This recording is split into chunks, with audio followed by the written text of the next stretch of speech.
Mutta joo, siis paholaislegioona. Joo. Onko se Raamatussa legioona? On. Legion on ihan se yksi. No Legion on, mutta legioona on vähän eri kuin legion. Eikä ole nimenomaan ihan sama. Tarkoituksella sama. Okei. Okay. Markuksen evankeliumi ei ollut mitenkään hienovarainen siitä, että mitä mieltä se oli näistä roomalaisista pakanoista. Okei. Okay. Explains a lot. Ei, no. Pazuzu. Alright. No niin, hyvä. Potkaistaan tää. Potkastaan käyntiin. Clip, clap, clop. Clip, clap. Nahkaklapi on soinut. Terve taas. Heipä hei. Meillä oli tänään elokuva. Tänään oli elokuva, mutta se ei ollut ainoa elokuva, jota me käsitellään tänään. Ei. Eli meillä on 2 leffaa, joka on kuitenkin yhdestä keosta. Ne on kuin legioona. Mutta siis kyseessä on, niin kuin luvattiin, maineikkaan kauhuelokuvasarjan 3. osa nimeltänsä Manaaja 3. Ja laitetaan tähän tiiseri elokuvateatteriversiosta nyt. Take me! Come into me! Take me!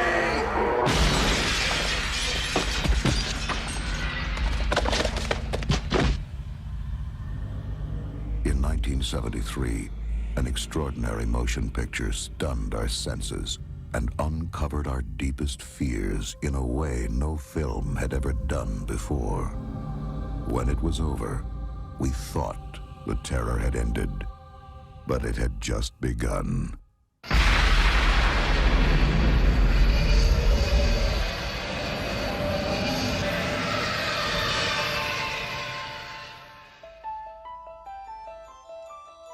Morgan Creek proudly presents The Exorcist III: Legion, written and directed by William Peter Blatty, creator of The Exorcist. Joo. Noin, ja Sellainen pätkä. Mutta tosissaan ollaan taas täällä Kinematografia Satanikain studiolla. Tämän kauden viimeinen jakso. Ja tuttuun tapaan minä Ville ja sinä Heinrich. Täällä käsitellään elokuvia, jotka sivuavat uskontoa, saatanaa tai jotain, mikä meitä kiinnostaa. Syntiä, saatanaa ja kuolemaa. Kun on vitun makeet kamaa. Kyllä. Mehän katsotaan. Mutta tosissaan meillä oli elokuvana Manaaja 3, William Peter Blattin vuonna 1990 ohjaama ja sitten studion merkittävästi muuttama. Ja me ei yhteiskatseltu tällä kertaa itse asiassa tätä Manaaja 3 elokuvaa, vaan me katsottiin tästä vuonna 2016 kasattu erikoisversio, joka kulkee nimellä Legion. Eli tämä on kirjaimellisesti Lazarus-elokuva siinä, että tämä on herätetty haudasta. 3. päivänä hän nousi. Herrahan haisee jo. Elokuvia on 2. Meitä on monia, koska olemme Legion. Liity mukaan Villiin, mutta ihmisen makuisen Svengiin. Vittu. Eli Legiona, joka on siis lähempänä ohjaajan alkuperäistä visiota. Eli Ilman sitä studion. niin, lisäilyä. studio päätti muuttaa elokuvaa ja siitä syystä sitten tuli 2 erilaista teosta. Mennään siihen studion kähmintään myöhemmin. Ketä kähmitään ja missä. No niin. Mutta 3. osa elokuvasarjassa, jossa ei oikeastaan olisi lupaa olla edes sitä 3 osaa. Ei. Eli 73 on 1 tullut ulos. Tosi varhain. Se on varmaan merkittävin tämmönen, no ei saatanallisen paniikin aiheuttaja. No siis yksi Se niistä ratsasti saatanallisen paniikin Joo. siinä aallonharjalla. Ja vaikutti hyvin paljon siihen, miten me ymmärretään paholainen ja possessio. Joo. Se oli se, joka popularisoi tällaisen keskiaikaisen, vähän nolon kristillisen teeman kuin possessio. Joo. Ja siis virheellisesti suomeksihan näitä usein sanotaan manauselokuviksi, vaikka siis kyseessä on riivauselokuva. Manauselokuvahan olisi sen ylägenren niin kuin sivuhaara, koska kaikissahan näissä, kuten tässä, niin ei itse asiassa välttämättä ole sitä manauskohtausta. Niin, ellei studio pääse. Ja se on siis suomen kielessähän käytetään sanaa, että sut on manattu. Tarkoittaa, että sun sisällä on demoni ja sä käyttäydyt huonosti, vaikka siis tarkoitetaan, että sinut on riivattu. Kyllä. Ja mä oon pyrkinyt aina pukeutumaan elokuvan teemojen mukaisesti. Mulla ei ollut manaaja-aiheesta paitaa, mutta minulla on tää Kari Sihvosen Night Visionsille kuvittama Evil Dead 2-kuva. Ja sehän on siis suomeksi pahan riivaamat kakkonen. Niin tää oli lähin, mitä päästiin. Mutta 73 tuli ensimmäinen osa. Ja elokuvateatterin klassikko, siis mestariteos. Aivan eniten ihmisiä kristinuskon pariin ajanut projekti sitten todennäköisesti ristiretkien. Niin. Ja tarkoituksellisesti. Eli Friedkin, joka ohjasi Manaajan, oli kiihkokatolinen painosanalla, hän kuoli tuossa pari vuotta sitten. Kiihkokatolinen, joka julistautui myös, että jos hänestä ei olisi tullut elokuvaohjaaja, hän olisi sarjamurhaaja. Vähän erikoinen kaveri. Ja käsikirjoittaja, ja jonka kirjaan tämä perustui, niin William Peter Blatty tosissaan on myös tämän Manaaja 3 ohjaaja. Mielenkiintoista, tämä on ainoa Manaaja jatko-osa, joka käyttää uudestaan Tubular Bells-teemaa. Missään muussa osassa se ei soi. Ja tässäkin se käyttää sitä tasan kerran tässä alussa. Niin, että se saadaan pois alta. Nyt se on ohi. Jep. Mutta 73, tosi varhainen, samoihin aikoihin tuli, tai itse asiassa sitä ennen tuli Rosemaryn painajainen, joka ollaan käsitelty, ja sitten myös Omen, eli ennustus, kumpi se nyt on suomeksi. Niin. Mutta samoja teemoja, vähän eri kantilta käsittelevää. Et siinä missä jotain saatanallista on meneillään, ja ihmiset ei ole ihan hallussa. I have dreams of a rose and of falling down a long flight of steps.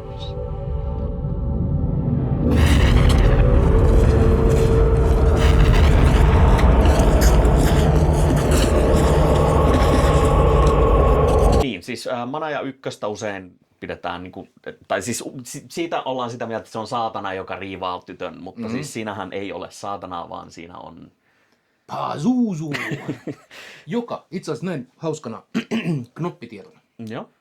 Pazuzuhan on oikeasti olemassa ollut tai uskottu henkiolento. Sumerilainen? Joo, jossain siellä Mesopotamian alueella.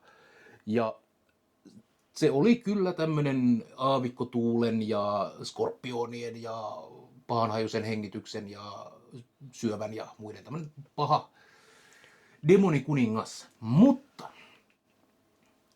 sitä käytettiin myös lasten suojeluspyhimyksenä. No niin, no tietysti. Koska paikallinen lore ties kertoo, että se demoni, joka aiheuttaa kätkökuolemia ja joka vainoaa lapsia, niin se oli Lamia tai Lamashtu tai joku muu vastaava, ja ne ei tullut Pazuzun kanssa yhtään juttu. Eli enemy of my enemy. Kyllä, okay. joo. Sen takia näitä Pazuzun pääkoristeita on löytynyt niinku kodeista. Niitä on laitettu ikkunaan, jotta jos se lapsen tappaja demoni tulee, niin se näkee, ei vittu, Pazuzu on tuolla, mä lähden menee. se on jo korvamerkki. Kyllä, joten Hollywood teki tässä Pazuzulla vähän törkeästi. Ja siis Pazuzuhan siis nimenomaan se patsas, joka itse asiassa kamerasta näkyy, niin tuolla meillä yksi sellainen onkin, niin sitähän voi bongata siis leffoista, peleistä, levyn kansista, taideteoksista ihan missä vaiheessa. Se on tosi tunnistettava symboli. On, ja se on itse asiassa ihan hyvä tämmöinen niin kuin paholaisdesigni. Se on eläimellinen, pedollinen, sillä on siivet ja raateluhampaat ja häntä on skorpionihäntä ja sillä on usein peeniksen ja käärme. Ja se on hyvä designi. Classic design. Mutta se on spesifisesti niin kuin aavikko liittyy. Onko sillä jotain yhtäläisyyttä djinneihin tai ei. Kulkeeko ne rinnakkain vai onko se eri? No kun djinnit on, nyt liikutaan alueella, joka ei ole mun niin kuin, hanskaamaan, mutta islamhan on rakentunut osittain paikallisuskomusten varaan. Ja siellä djinnit on olleet sellaista esi-abrahamilaista. Niin, kuten vedenpaisumuskertomukset on kaikissa alueen uskonnoissa, niin samat teemat kiertää. Kyllä. Mutta Pazuzu piinasi nuorta Reagania ensimmäisessä Manaajassa. Toisessa Manaajassa käsiteltiin jälkipyykkejä ykkösestä, mitä sille tytölle ja sen perheelle tapahtui. Jep. Ja se on kauniisti sanottuna sianpaskaa se leffa, siis aivan hillittömän huono. Se on vielä John Boormanin ohjaama, joka on tajuttoman taitava auteur-ohjaaja. Ja sen niin kuin näkee, että siinä ei ole mitään pointtia. Että se on täysin niin kuin raha on puhunut. Että taisi tulla Syvänjoen ja Jardosin välissä. Niin siinä on niin kuin Deep South raiskauselokuva ja Wizard of Oz Sean Connery stringeissä. Niin jossain välissä on pitänyt maksaa velat. Mutta se on huono, siis se on uskomattoman huono. Ja jostain käsittämättömästä syystä se on viime vuosina alkanut keräämään semmoista niin kuin yleisöä, semmoista revisionistista kantaa, että tämä onkin itse asiassa aika hyvä, että on vaan vähän väärin ymmärretty. Ei, se on paskaa. Siellä on James Earl Jones poppamiehenä, stereotyyppisen rasistisena poppamies-karikatyyrinä. Siis se on niin kuin kiusallista katsottavaa. On.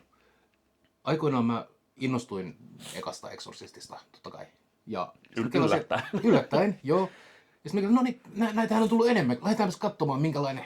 Ja sitten mä katsoin sen Exorcist 2 ja totesin, että näin vittu taidaa olla. Siis mun on myönnettävä, että 3 on ensimmäinen Manaja, minkä mä oon nähnyt. Eli mä oon löytänyt tämän VHS:llä Siltamäen videovuokraamon poistolaarista, missä oli tämä ja Peter Wellerin tähdettämä Sirius 6B.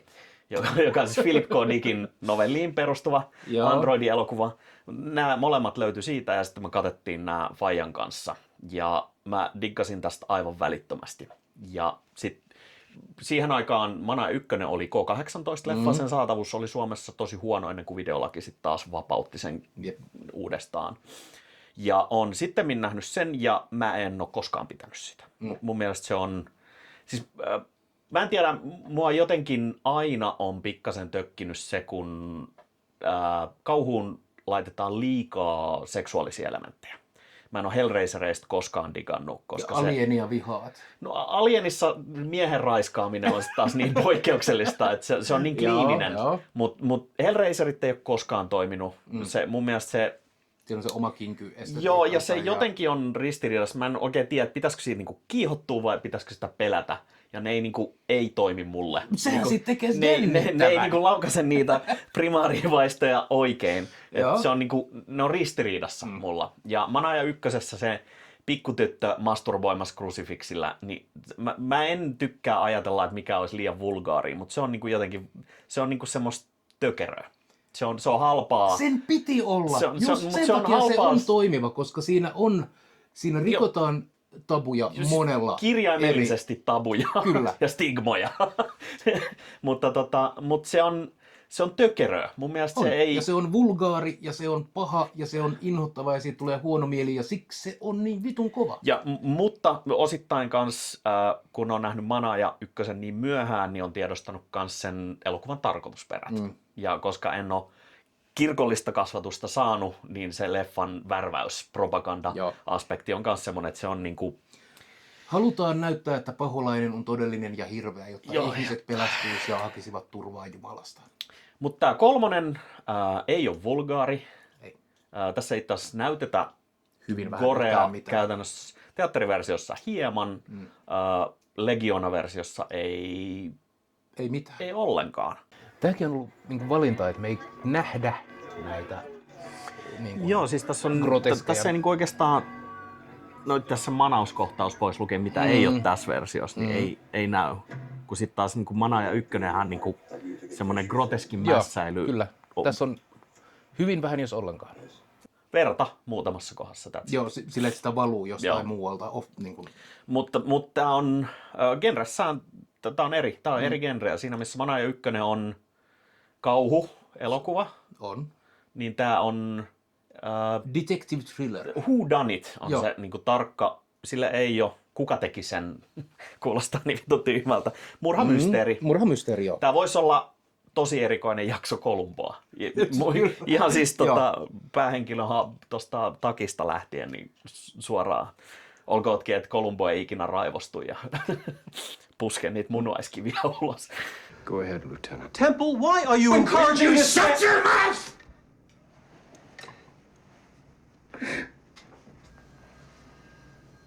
Excuse me. Mitäs muita Manaja-elokuvia? Siis kun mun käsitys on ollut, että Manaja-elokuvia tulee parin vuoden välein, Ja jossain vaiheessa siellä on lopputekstien jälkeen Samuel L. Jackson ollut. Kuulepa sun, me ollaan kokoamassa Avengersia. Joka siis on huvittavaa, koska Samuel L. Jacksonhan esiintyy tässä yhden replan verran ja dubattuna.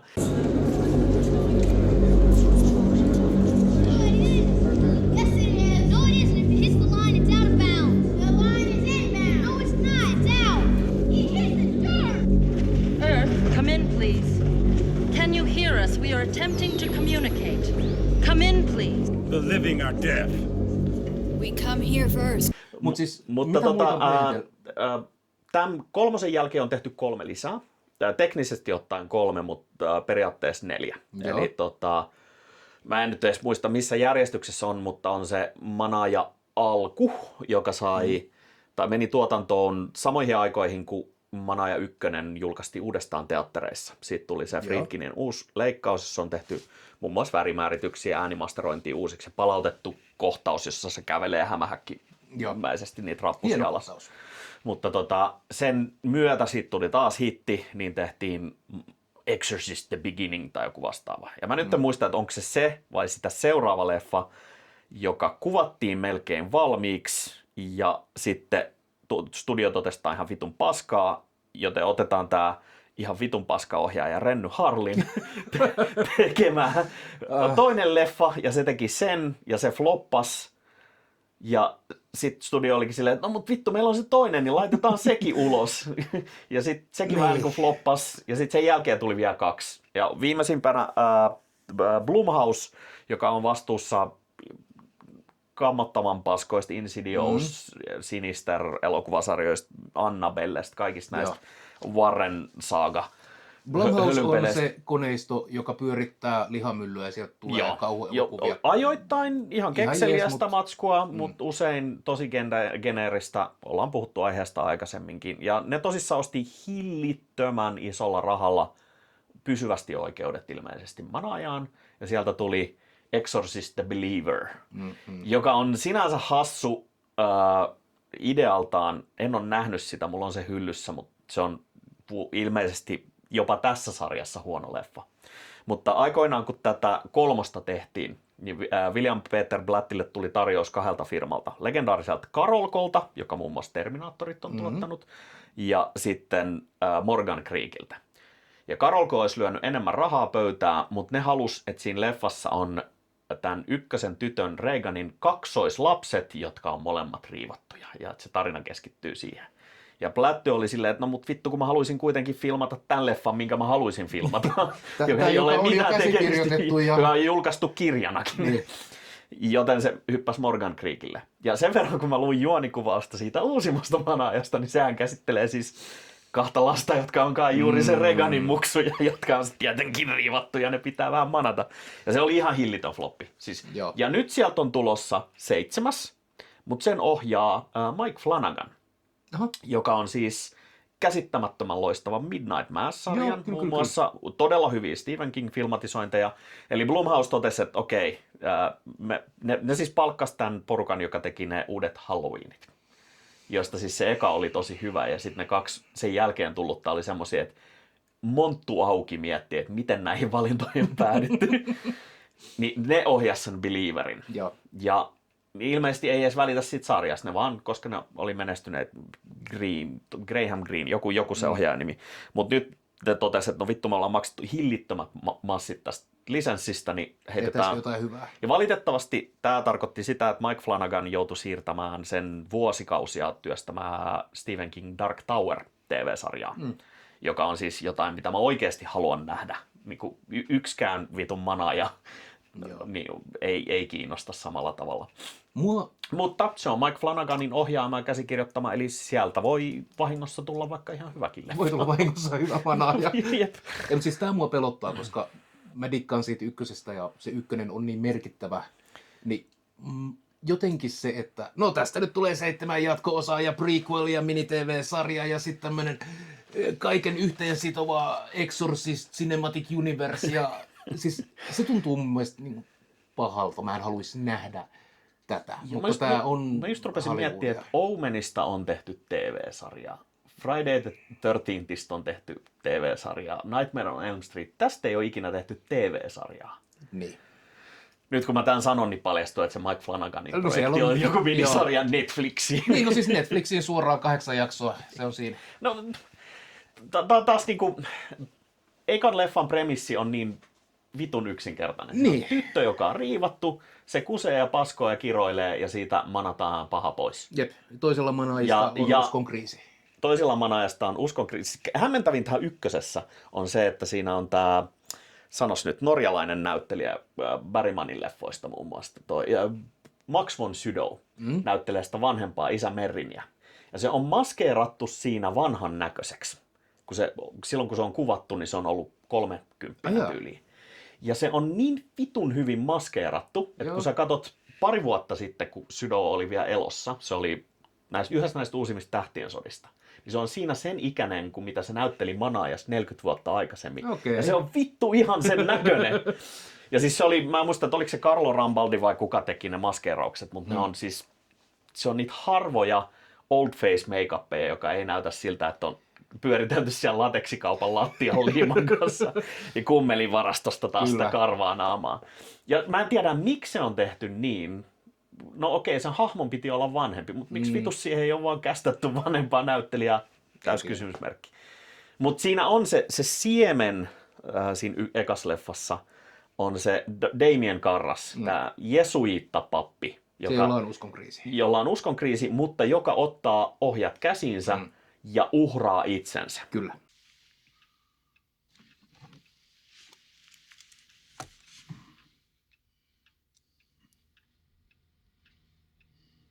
Damien. Pelastaa tytön, uhraa itsensä. Ja se on aina jätetty auki, että hyppääkö se siinä lopussa ikkunasta vai työnnetäänkö se ikkunasta. Ja se on se siemen, joka mahdollistaa tämän leffan, eli Manaaja 3. Joo. Ja siinä, missä kakkonen käsitteli tosissaan Reagania ja sen perhettä, niin tämä käsittelee isä Karraksen ja niiden pappien ja poliisien siitä tarinan ympäriltä, mitä niille tapahtui sen jälkeen. Mä vihaan sitä. Siis kun... No se on semmoinen, että mä näen tämän semmosena jatko-osana, että tämä nojaa alkuperäiseen, niin että se saa siitä voimaa, mutta se ei ratsasta sillä. Samaten tämä tuo omalla tavallaan kontekstia sille alkuperäiselle.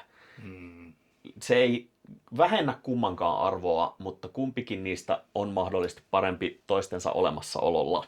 No jaa. Ja tällaisia jatko-osia on harvassa. Yksi näistä on se uusi Blade Runner, Denis Villeneuven ohjaama Blade Runner 2132, tai joku, mä en muista koskaan numeroita, koska olen vittu idiootti. Mutta se on myös semmoinen, että se antaa ykkösen tapahtumille uutta kontekstia, ja se tekee niistä monimutkaisempia. Se ei välttämättä ratko niitä. Joo, okei, fine. Ja mun mielestä tässä on sitä niin kuin jossain määrin, ei ihan yhtä onnistuneesti kuin siinä. Mun ongelma tämän elokuvan suhteen on se, että on jatko-osa ykköselle, joka on kauhuelokuva. Joo. Ja sitten tämä vaihtaa genreä aivan täysin. Mä en halua kauhuelokuvan jatko-osan olevan whodunit Joo. sarjamurhaaja. Eli voitaisiko sanoa, että sinun ongelma tämän elokuvan kanssa on se, että sinä odotit Manaaja 3. Kyllä, oli. Ja sait Legioonan, Jep. joka on siis, no mennään nyt näihin studioräpellyksiin. Eli tämä elokuva meni tuotantoon nimellä Manaaja 1989, mutta se oli tuotanto, jossa oli tarkoitus filmata William Peter Blattyn kirja Legiona, joka on jatkoa kirjalle nimeltä 9. aisti, eli Ninth Configuration, jolla ei ole mitään tekemistä Manaajan kanssa. Kai, en ole nähnyt enkä lukenut. Mutta ohjaaja uskoi, että tämän elokuvan nimeksi tulee Legiona. Jep. Ja studio oli sitä mieltä, että no ei, kato kun Tämä on kuitenkin tässä on jatko-osa. näitä samoja hahmoja, niin tämä on niinku jatko-osa. Niin Brand recognition. Ja sitten katso tämän leffan early, niin kuin varhaisen leikkausversio ja totesi, että ei vittu, tämä on vähän, tämä on muuten ihan hyvä, mutta vittu, tämä on Manaaja-leffa ja tästä puuttuu kokonaan manauskohtaus. johon William Peter Blatty totesi, että niin mut vittu kun tää ei ole Manaaja-leffa. Ja Kyllä se nyt on! studiopojat hyppi kuin pahikset sarjakuvissa ja totesi, että niin mutta kun on. Jolloin tähän jouduttiin kuvaamaan uudestaan manauskohtaus ja... Tuoda aivan uusi pappi, Joo. kirjoittaa se sisään ja niin smoothisti, että se vaan yhtäkkiä tulee kesken elokuvan, potkaisee oven sisään ja sanoo, että nyt tehdään manaus. Ei vaan vielä parempaa. Ensin tulee se Rambo-varustautumiskohtaus, jossa se vetää liperit kaulaan ja ottaa rukousnauha esiin ja kaivaa siis raamatun ja terottaa sen. Ja se oli tässä teatraalisessa. Ja se tuntui tosi irralliselta. Joo, koska se oli. Ja se tulee silleen, niin kuin, että mikä vittu tää oudon näköinen albiino-pappi. Kuka vittu tää yhtäkkiä on Father Morning. Joo, isä aamunkoi.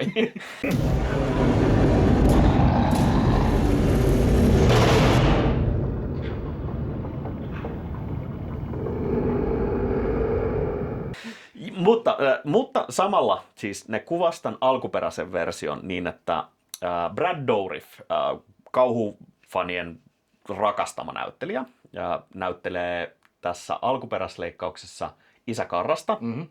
Ja se on jopa niin, että se on retkonnattu niin, että kun näkyy muutama otos ennen kuin hänestä tulee tämmöinen mielisairaalan vanki, niin on niin, että siinä näytetään sitä Brad Dourifin kuvaa. Mutta hän on myös Gemini Killer, tämmöinen murhaaja. Are they calling these Gemini killings in the papers? You must get them to do that, Lieutenant. It's important. The Gemini is dead. No, I am not! I'm alive! I go on! I breathe! Look at me! Look at me! And tell me what you see! Ne olisi halunnut käyttää Jason Milleria, joka näytteli alkuperäisessä elokuvassa sitä Isä Karrasta, mutta Jason oli tämmöinen Amerikan irlantilaisten taiteilijarenttujen Hän oli elämässä taiteilijaelämää, ei saatu kiinni. Hänen tyttärensä tai poikansa totesi, että isä tykkäsi tämmöisistä erilaisista bakkanaaleista. Eli oli siis teatterinäyttelijä, jolle maistui vahvasti päihteet, ja sitä ei koskaan eritelty miten, se on vaan kaikissa erikseen mainittu päihteet. Ei alkoholi, vaan päihteet. Oh my. Ja kuoli siis 63-vuotiaana päihteisiin. Mutta tämän alkuperäisten kuvausten aikaan oli niin sekavassa, tavoittamattomassa tilassa jossain tekemässä huorin ja käyttämässä päihteitä, että ei saatu. Mutta siinä vaiheessa, kun päätettiin, että no nyt tehdään tästä ihan oikeasti se Manaaja 3, niin studio löi taalaa pöytään niin paljon, että se Miller kaivettiin sinne mukaan. On, ja sitten se... Ja siis tässä on sellainen ovela, eli keskustelu, tämä päähenkilö Bill Kinderman ja tämä Gemini Killer Damien Karras, niin kun ne keskustelee, niin se murhaaja varjojen kautta vaihtaa kasvojaan ja ääntään välillä. Who are you? I am no one. Many. Ja vaikka se Miller saatiin paikalle, niin se oli siinä kondiksessa, että... Sillä ei montaa replaa ollut. Muutama repla. Enimmäkseen se näytti kurjalta. Koska se ei pystynyt muistamaan 300 sanaa peräkkäin pidempään, niin Dourif joutui sitten kantaa, ja jopa osa niistä sen reploista on sitten dupattu. Mutta siis todella hyvää sellaista Reichnainen kuolemaisillaan oleva... Se näyttää ihan siltä. Elävältä kuolleelta papilta. Ja siis tästä siis tämä Theatrical-version nämä keskustelukohtaukset on infinismaalisen paljon parempi. Ne on ihan järjettömän paljon parempia kuin mitä ne siinä alkuperäisleikkauksessa on. Eli 2016 saatiin lopulta kerättyä kasaan, löydettiin kuvauspaikan Dayleafs, eli nämä päivittäis VHS-nauhat, joiden pohjalta pystyttiin suurin piirtein rakentamaan se versio, mikä William Peter Blatty olisi halunnut alun perin tämän leffa olla, ja me nyt katsottiin ne molemmat. Ja tämä ongelma on siinä, että se kasaan karsittu leffa on viimeistelemätön. Eli se on materiaalista, jota ei ole masteroitu. Äänien, kuvan laatu on siis VHS-tasoa, se on heikkoa, huonoa. Fills your heart. Yeah, well, you said the same thing about Eraserhead. Most Jews pick a priest for a friend. It's always someone like Teilhard de Chardin. What do I get? I get a priest who calls children little weirdos and treats all his friends like Rubik's Cube, always twisting them around in his hands, trying to find colors. Mutta siitä saa semmoisen kuvan siitä, mitä se leffa olisi ehkä voinut olla. Joo. Ja no mennään siihen lopetukseen hieman myöhemmin, koska se on, oh what a ride. Mutta se mikä tässä niin kun, mikä menetettiin tässä Director's Cutissa, tässä Legion-versiossa, oli ne tarkat kuvaukset tästä killerin siinä menetettiin naamasta. se vähäisinkin kauhu. Joo.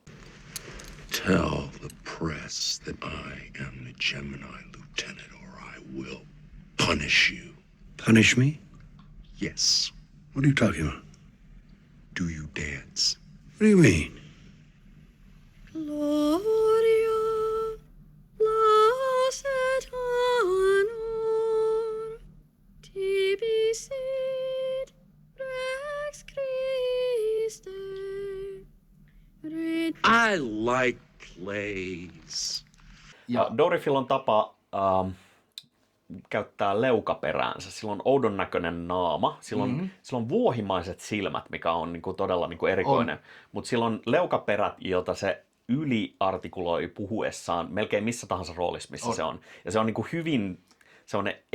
Se ei ole niinku ylinäyttely, mutta se on tosi teatraalinen tapa. Ja se on tämmöinen hahmonäyttelijä, joka elää ja hengittää näitä friikkirooleja. Joo, ja siis erinomainen friikkirooli suoritus. Joo, ja sitten kun se on vielä äänimoduloitu silleen, että se vaihtelee sen äänet, se puhuu välillä monella kielellä samanaikaisesti, monella äänellä. Siellä on mies-naisääntä. Ja sitten tässä Legiona-versiossa se vielä imitoi hevosta ja junaa. Kyllä. Koska miksei.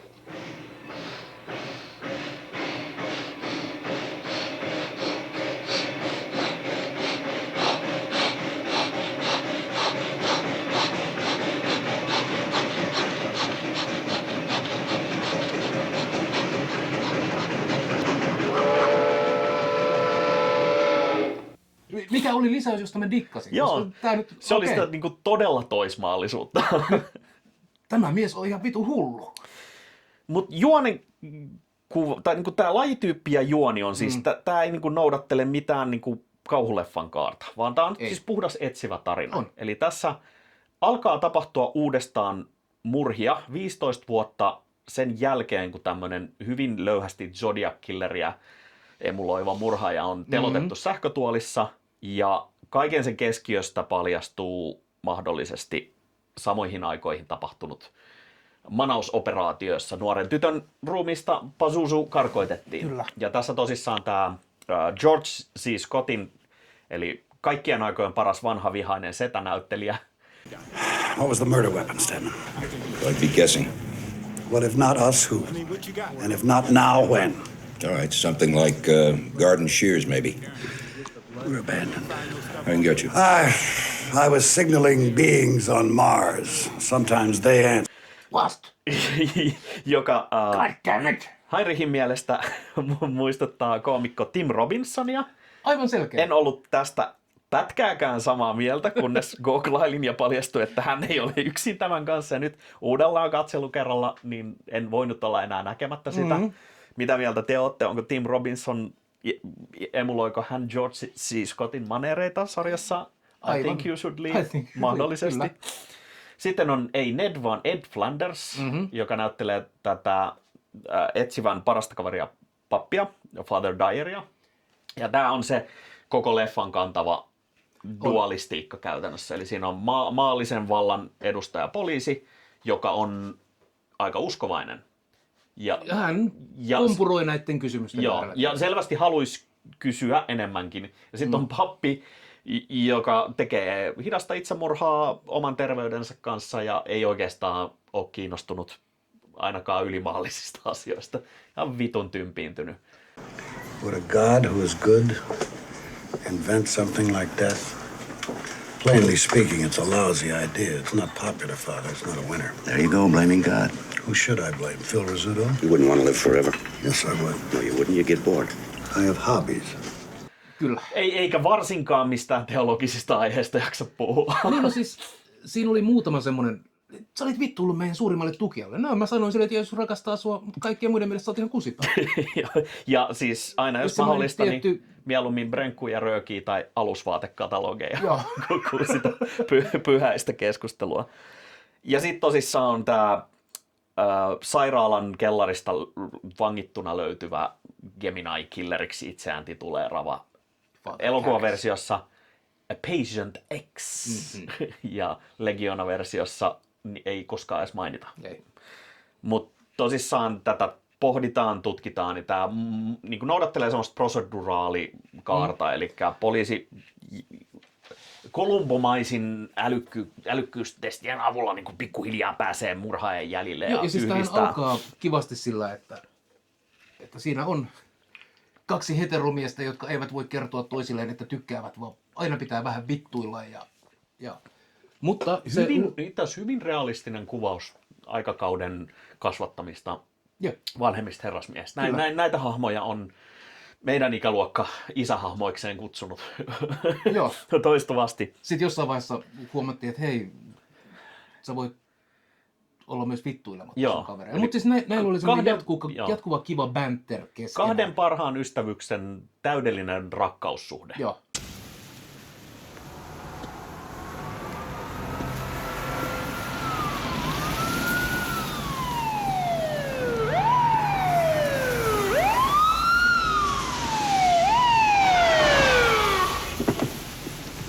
Out here, founding an order called Lurking Fathers.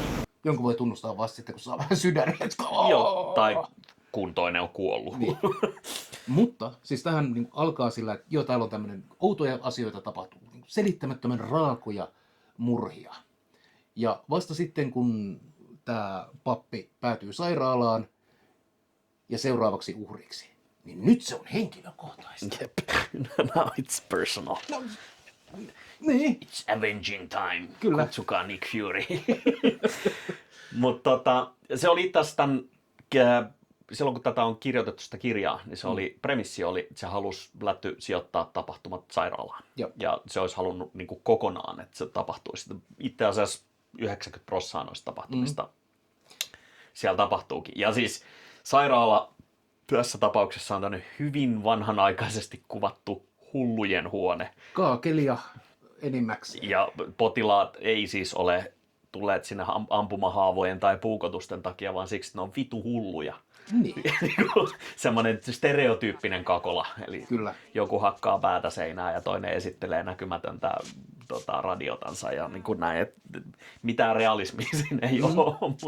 Mutta tämä miljöö toi sellaista kivaa vaihtelua. Mä dikkaan siitä, että se niinku oli kriipisteriili vankilamielisairaalaa. Joo, se on semmoinen kuvasto, joka vie sut heti semmoiseen niin pelkotilaan niin automaattisesti. Pois lukien se kellari, se oli vaan tiiliseinä tyrmä. Mutta oliko se muuttanut sen omaksi kuvakseen? No ei. Ei. Koska siinä ei ole mitään järkeä, että se oli semmoinen huipputekninen ulkopuolelta ja sitten se oli semmoista vettä valuva. Joo. Mutta se oli kellarissa myös, se oli katon lähempänä. Mutta tämä kliininen valaistus vei pikkasen sitä niin kuin kauhuelementtiä. Mä ymmärrän, että tämä on omanlaisensa kriipy. Mutta jos esimerkiksi kohtaus, jossa tämä seniori konttaa katossa, niin se oli hyvin paralleeli tälle, kun Reagan tulee alas portaita hämähäkkikävelyssä. Paitsi, että tämä oli kuvattu sellaisessa studiovalaistuksessa, ja se ei ollut ollenkaan pelottava. Se olisi, vittu kun olisi voinut vähän hämärtää. Joo, mutta ei sen ollut tarkoituskaan olla pelottava.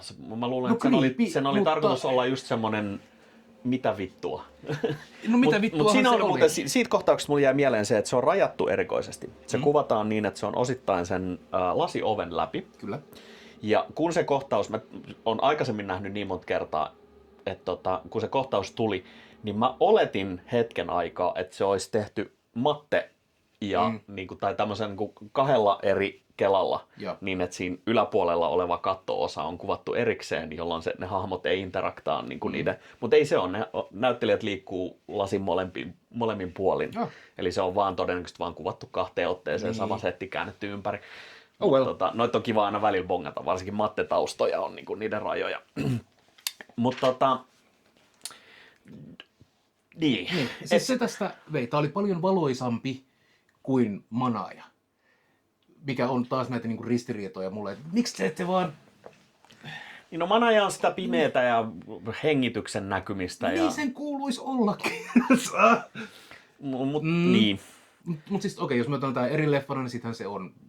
Mä en laittaisi noin kliiniseen valoon noin selkeää kummallisuutta. Mun mielestä se kaipaa hämäryyttä ja hähmäisyyttä ja vähemmän selkeyttä. Mutta valintoja. Mutta sitten taas elokuvan tehokkain säikäytyskohtaus tapahtuu ihan täysin kliinisessä valossa. Ja nyt on semmoinen spoileri, mä en tästä leikkaa otosta ruudulle, me selitetään se ehkä, mutta siis tämä on leffan kuuluisin kohtaus, jota on siis hyödynnetty sen jälkeen siis lukuisissa videopeleissä mukaan lukien Clock Tower-sarjassa paljonkin, on tämmöinen pitkä... Oppikirjaesimerkki siitä, miten tehdään pitkä piinaava jumpscare. Ja miten fake-outteja käytetään oikein. Eli siinä on yövuorossa hoitsu sairaalassa, tutkii outoja ääniä. Ja niin kuin masentavan pitkään mitään ei tapahdu. Tulee fake-out jumpscareja, tulee 2 kappaleen. Kiukkunen potilas on siellä. Mitä vittua te mua yöllä häiritsette? Ja sitten lopulta tulee kohtaus, jossa se kävelee käytävää pitkin ja yhtäkkiä sen perässä kävelee hoitsu semmoisten valtavien metallisten ruumiinavaussaksien kanssa. Ja that's it. Mutta se on niin... Ja tiukat suuhin. Mutta se tulee niin tyhjästä siinä kohdassa, jossa ei kuuluisi olla jumpscarea. Koska kun sä tiedät elokuvan kielen, niin sen pitäisi tulla sen jälkeen, kun se palaa ja sen takana olisi jotain. Mutta kun se tulee väärässä kohdassa, niin sä et osaa valmistautua. Ja se leffa näyttää sulle 3 kertaa, että missä sen jumpscarein pitäisi tulla. Ja sit se ei tukkaan siinä. Ja se on edikettämistä. Ja se on semmoinen, että vaikka mä oon nähnyt tämän 10 kertaa ehkä, niin joka kerta se säväyttää silti. Mutta mulle toi kohtaus ei ole toiminut, koska mä edelleen odotan sitä, niin tää on Manaaja-leffa. Ja sit sieltä tulee... Niin sä oletat, että se olisi oksentanut sen niskaan. Mä oletan, että sieltä tulisi jotain... Tai raiskannut sen muuta, krusifiksillä. mutta sit siellä oli se sarjamurhaaja saksien kanssa, ja se vaan ei ole pelottavaa mulle. Mulle se niin kuin kohtaus oli koominen kätkä. Sieltä se nyt tuli. Vittu, mikä sieltä tuli? Come on. Joo, siis muutenkin tässä on ihan siis suoraan tahatonta komiikkaa aika paljon. I've been waiting for you, Lieutenant. I wanted you to see this.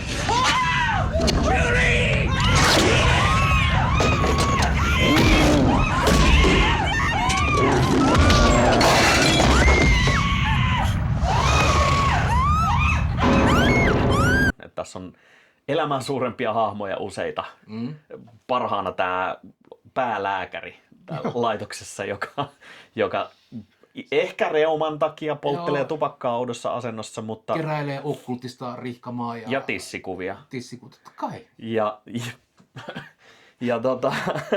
Ja sitten on paljastu, että se on myös tämän murhaajan hallinnassa. Ja siis sillä on kirjaimelliset replat, jota se lukee ja harjoittelee ennen kuin se tappaa itsensä sitten. Toinen erinomainen hahmo oli tämä 50 vuotta talossa ollut hoitsu. Joo, siis... It's in the fire! Joo.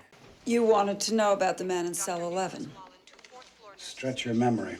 What was he wearing when they brought him in? Do you recall? That was quite some time ago. Was he dressed like a priest? Like a priest? Were there any signs of injuries, blood, lacerations? That would be in the file. It is not in the file! It is not! Ei kiinnosta vittuukaan. Mä haluan nyt vittu himaan tämän vuoron päätteeksi. Mua ei kiinnosta paskan vertaan. Tajutteko te, että te tuhlaatte mun lokisääteistä kahvitaukoa, joita mulla on 1 tämän vuoron aikana? Leffan vaikutukset sinänsä on vähäiset, mutta suuret. Eli tämä oli keskisuuren budjetin leffa. 11 miljoonaa dollaria vuonna 1990 on ollut jatko-osa kauhuleffalle ja ok summa. Ja tämä tuotti elokuvateatterikierroksella jo 40 milliä takaisin.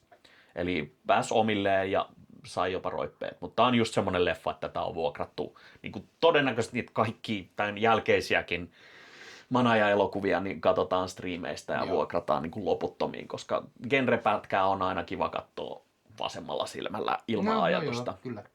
Tämä on, mutta tämä vaipu pikkasen unhotukseen kuitenkin, että ei tätä niin kuin hirveästi Framille on nostettu, mutta sitten pikkuhiljaa vuosien varrella se on niin kuin kerännyt yleisöä enemmän. Ja sen takia sitten alettiin kaivaa arkistoja just niiden kadonneiden matskujenkin osalta ja sitten lopulta restauroitiin tämä. Mutta täällä on kuitenkin kulturaalista läpäisyä just ne sakset, ne esiintyy just siinä Clock Tower-sarjassa, jotka sun mukaan on täysin käsittämättömät. Ei sakset toimi sillä lailla, ei! Fysiikka ei fysikoi. Mutta tässä on hauska sellainen Suomi-liitos, että Children of Bodom käyttää useammassakin biisissä niin ääniklippejä tästä elokuvasta. Okei. Että ehkä ollut Aleksi Laiholle sitten jotenkin tärkeä, mutta semmoinen niinku hauska yhtäläisyys. Pahis tässä elokuvassa oli tämä Gemini Killer, Joo. joka oli jonkinlainen pahikset. Sarjamurhaaja, joka toimii saatanan vallalla. Siinä suhteessa poikkeuksellinen hahmo, että se käyttää pronominia monikkomuodossa. They, them. Niin. Demonic. Eli kuten nimi Legioona jo antaa ilmi, niin tässä Legioona-katissa se ei itsekään tiedä, että kuka tai mikä se on. Joo, ainakin se elättelee sellaista. Joo, että se vihjailee siihen, että se on... Ehkä mä vaan näen unta, että mä oon Gemini Killer, ja mun mielestä ne on tosi hyviä. Joo, että ehkä mä oon se sarjamurhaaja, ehkä mä oon Isä Karras, ehkä mä oon sarjamurhaajan kaksonen, joka toteutti, ehkä mä oon jotain muuta. Ehkä mulla on psyykkisiä voimia, mä luin sun ajatukset. Ja Theatrical Cutissa taas sitten ihan puhtaasti sanotaan, että se on Gemini Killer, joka hyppäsi tämän Isä Karraksen ruumiiseen. Ja siinä tulee se mielenkiintoinen aspekti, mistä mä sanoin sitä, että kylvettiin se siemen. Eli ensimmäisessä leffassa tosissaan tämä isä uhraa itsensä. Ja se, että se Gemini Killer on sen ruumiissa, niin on mun mielestä vahvistus sille, että se on syyllistynyt kuolemansyntiin, koska se on tehnyt itsemurhan. No ja sehän on yksi niistä, jota ei voi antaa anteeksi. Niin kuin ei ehi. Niin, eikä ehi, niin. Mutta se niin kuin tavallaan se, siinä leikkauksessa annetaan muutenkin ymmärtää se, että se on joutunut helvettiin, mikä tekee ensimmäisestä leffasta mun mielestä paremman, koska se lopetus on vielä lohduttomampi, koska sehän loppuu siis niin, että se lentää ne rappuset alas ja se leffa loppuu siihen. Joo. Aika tarkalleen. Siinä ei käydä sitä jälkipyykkiä. Mutta jos me tässä niin kun mennään siihen, niin olisi voinut olla se, että no se haudattiin ja se oli sankari ja 15 kertaa ammuttiin taivaalle pyssyllä ja 100 hoosiannaa laulettiin ja syötiin 40 rukousnauhaa. Mutta ei, se on vaan joutunut helvettiin ja nyt sen ruumiissa suoritetaan murhia. Ja siinä theatrical-versiossa vielä on se aivan vitun lohduton lopetus, jossa siis se viimeisillä voimillaan se Isä Karras tulee esiin sieltä ja kehottaa tätä poliisia, että nyt mä oon ite vallas, ammun mut. Yep. Ja se ampuu sen ja vikarepla on, me voitettiin. Yes. Jolloin se joutuu takas helvettiin. Bill, now! Shoot now! Kill me now!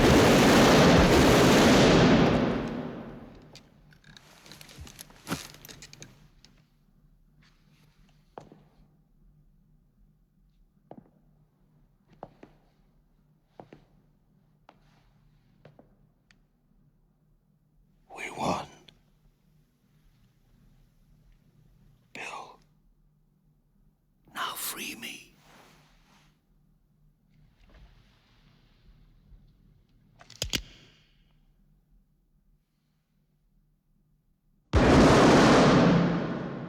Ja se on niin karu. Siis sehän loi toivoa, koska Isä Karras oli tässä loressa, jota mä vihaan tätä. Lore. Eli se Extended Universe. Se putosi niitä portaita. Ja Gemini Killer kertoi, että joo, no sen aivot oli ihan vaan täyttä muussia ja niissä ei happi kulkenut. Mut meni 15 vuotta hengata niissä aivoissa. That's dumb. Tämä on vittu tyhmää. Nyt välittömästi kirjoittamaan uudeksi tää juoni. Se oli sitä kvanttifysiikkaa. Se oli sitä kvanttifysiikkaa, kun Gemini Killerin piti olla Isä Karraksen muussi aivoissa. Yhdessä vaiheessa John Carpenterin piti ohjata tämä leffa. Ja ne neuvotteli Blattin kanssa, ne oli eri mieltä siitä, että miten tämä pitää lopettaa. Mutta ne oli molemmat tullut samaan johtopäätökseen, että ne on tavattoman kiinnostuneet kvanttifysiikasta, joka on siis käytännössä mistä toi äsken puhui. Kyllä. Ja siis Carpenterin Prince of Darkness, mikä me ollaan katsottu, niin sehän on siis, siinähän selitetään saatana kvanttifysiikalla. Joo, mikä tuntuu aina niin kuin 15 vuotta, että sai kytkettyä neuronit takaisin että se pystyy psyykkisesti ottaa valtaansa näitä vanhuksia ja katatonisia hulluja, jotka suoritti tappamista. Koska Sä meinaat, että elokuvasarjassa, jossa demonit valtaa nuoria tyttöjä, on jotain epäloogisuuksia. No minä en tykkää sitä. Ei aivoja rakenneta uusiksi sillä lailla. Tämä Karras-linkki oli aivan tarpeeton ja tyhmä. Niin. Se tuo sen lisän siihen huudanit, mutta voisiko sittenkin olla? Ja sitten selvitetään, että ahaa, se ruumis katoskin ja oh my days, tässä olikin. Mutta sitten taas, jos nojataan uskontoon, jossa kuolemasta nouseminen on jonkun verran niin kuin keskiössä, niin se niin kuin ajatuksen leikitteleminen vähän niin kuin kuuluu siihen. On se silti tyhmää. No on se mun mielestä ehkä noin niin kuin muutenkin, mutta... Mutta elokuva hirviöinen. Semmoinen, minkä panin merkille. Gemini Killerhan ei tapa ketään itse.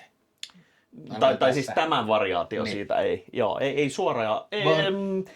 Elokuvaversiossa tappaa sen papin, joka tulee vetämään sen Rambo-manauksen. Joo. Se on ainoa. Tosi ei se siihenkään koske, se heittelee sitä seinille Jedivoimilla. Ja nylkee se. Mikä on vähän outoa. Mutta siis mun pointti oli, että katatonisia ihmisiä on helppo possessoida. Joo, se sanoo sen ääneen. Kyllä. Ja kaikki nämä niin kuin murhaajat, mitä me nähdään, ne on niitä mummoja, joilla on jotain muistihäiriöitä. Ja pidättelykykyongelmia. Niin. Mikä tekee mielenkiintoista tästä, koska vanhuksethan on pelottavia. Joo, monella tavalla. Siis monella tavalla. Kun ihminen menee sen parasta ennen päiväyksen yli, mikä on noin 30 vuotta, niin mitä kauemmas mennään siitä niin kuin piikistä, niin sitä oudommaksi, sitä vieraammaksi ja sitä kammottavammaksi yleensä myös rasistisemmaksi ihminen muuttuu. Osittain sen takia, että tässä tämä pahuuden kuvaus oli hyvin reaalimaailmaan sidottuna. Ne oli osastolle hylättyjä. Joo, siis ihan niin kuin todella hylättyjä. Siis nämä on täysin yksin. Sekavia, lääkitty hiljaiseksi. Ja sitten ne vaan on. Joo, siis paino silleen, että on. Jatkuvassa sellaisessa pelon sekaisessa hämmennyksessä, ahdistuneisuudessa ja onks sä mun poika? Milloin on nukkumaan menoaika? Mutta ne on myös samaan aikaan sellaisia niin kuin tyhjiä vaaseja, johon asettua. Kyllä, mutta se on myös asia, jota me realistisesti tehdään meidän vanhuksille. Se on se kohtalo, joka odottaa meitä, mikä tekee siitä niin kuin okei, jossain vaiheessa mä oon se rullaattoripappa, jonka päivän kohokohta on vetää kylpytakki auki ja näyttää kikkeliä hoitsulle. Ja seuraavana päivänä tulee Gemini Killer ja sit mä leikkaan kai päitä irti. Ei mulla ole minkäänlaista omaa tahtoa tai agentatiivisuutta ja sit kai mä kuolen ja joudun helvettiin. Niin. Se on se niin kuin lohduton. Monster of the Week on... Pahis pakottaa meidät kohtaamaan meidän kuolevaisuus. Kyllä. Aika pitkälti. Monster of the Week on... Mutta toisaalta eläkesuunnitelma on. Niin. No sitten taas toisaalta kun ajattelee, että tämä käsittelee demoneita, jotka tulee helvetistä ja tässä niin spesifisesti mainitaan moneen otteeseen, että se on todellakin reaali asia. Niin se, että sen jälkeen kun sut on eka otettu haltuun, niin sit sä joudut vielä sinne helvettiin kärsimään, koska sekin on todellinen paikka, niin se on niin tupla. Tähän tekee, ja siis elokuvana tähän kysyy niin kuin, nimenomaan tämän Kindermanin kautta, että niin kuin, Jumala taisi tehdä virheen, kun se keksi kuolemaa. Se ei ole hyvä idea. Monet on ollut sitä mieltä, että ei kovin suosittu ratkaisu. Se on hyvä repla. On. Ja muutenkin tämä, niin kuin, jos Jumala on olemassa, niin mitä vittua täällä tapahtuu? On se keskeinen niin kuin Kindermanin kriisi. Ja se näkee hyvin brutaalia niin kuin sarjamurhaajaa ja viattomat kärsii. Ja... His name was Thomas Kintry. Black boy, about 12 years old. The killer drove an ingot into each of his eyes and cut off his head. Joo, no siis ensimmäinen uhri elokuvassa on nuori poika, joka silmistä on tungettu läpi tämmöiset ingot, mikä se on, metalliharkot. Joo. Ja se on pää on leikattu irti ja se on korvattu Jeesus patsaan päällä, joka on maalattu minstrel blackfaceillä. Ja sitten se on ristiinnaulittu kahteen airoon. näkyy teatteriversiossa. Joo, se naama. Mut siis se, niinku, sitäkään ei, siis sitä ruumista ei koskaan näytetä, mutta se niinku, nuori poika, joka ei ole, annetaan ymmärtää, että on täysin synnitön ja syytön, niin se on aika vaikea olla ajattelematta, että sen jälkeen jotenkin pystyisi uskoa johonkin Jumalan hyvyyteen. Maailma on paha, täällä kulkee hirvittävä sarjamurhaa ja Anoppi on tuonut minun karppi minun. Joo, tässä tosissaan sivujuonena on tämä kotona vierailulla oleva Anoppi, joka jostain syystä pitää karppia niiden kylpyammeessa. Mä en ole 3 päivää pystynyt käymään suihkussa, kun siellä on se vitun karppi. Tai jotka, että vittu mä haisen. Mä voin mennä kotiin ennen kuin se vitun karppi nukkuu, tai muuten mä tapan sen sinne saatana altaaseen. Maybe you should go home and rest. I can't go home. Why? The carp. You know, I thought you'd see. My wife's mother is visiting, Father. And Tuesday night she's cooking us a carp. It's a tasty fish. I have nothing against it. But because it's supposedly filled with impurities, she buys it live. And for 3 days it's been swimming up and down in my bathtub. Mutta erinomainen se repla, kun se kuvailee tätä karppia. Ja se on aito semmoinen vitun viha, mitä silloin. Ja se on myös jotain, mihin voi samaistua. Kyllä minuakin vituttaisi. Joo, on. Joskus on kokenut tämmöistä vihaa Anoppia kotona. Mutta se muutenkin siis nämä 2 vanhaa miesnäyttelijää tässä alussa, niin ne pelaa niin saatanan hyvin yhteen, että ne on vaan kaverukset. No. Ja George C. Scott on siis, no se on Oscar-voittaja Pattonista, tai ainakin oli ehdolla, en nyt muista, että voittiko, mutta siis se on niin käsittämättömän loistava tietynlaisissa rooleissa. Tietysti legendaarisimpana Kubrickin Doctor Strangelovissa, mikä Officer Rancor vai mikä sen nimi joku, mutta käsittämättömän hyvä jo siinä, siis 60-luvulla näytteli 90-luvun loppuun asti ja sitten taisi kuolla. Joo. Todennäköisesti 30 munuaiskiveen ja 4-kertaiseen sydänkohtaukseen. Joo, erinomainen tämmöinen, me tarvitaan vanhempi poliisimies, joka on viimeistä keissiä ratkaisemassa. Silloin 3 avioeroa, munuaiskiviä, sappikiviä. Ja jatkuva vitutus. Krooninen vitutus. Se haluaa vaan hoitaa tämän homman ja sitten se pääsee. Ja siis se jatkuu naaman vääntö. Kun on se verenpaine on siellä 150. Niin. Onko se arvo, en tiedä. Mut joo, leffana nämä 2, mun mielestä Legion ei ole elokuva. Se on kiva ekstra. Joo. Et se on niinku semmoinen huoneessa leijaileva aavistus siitä pierusta, joka ei koskaan tullut ulos.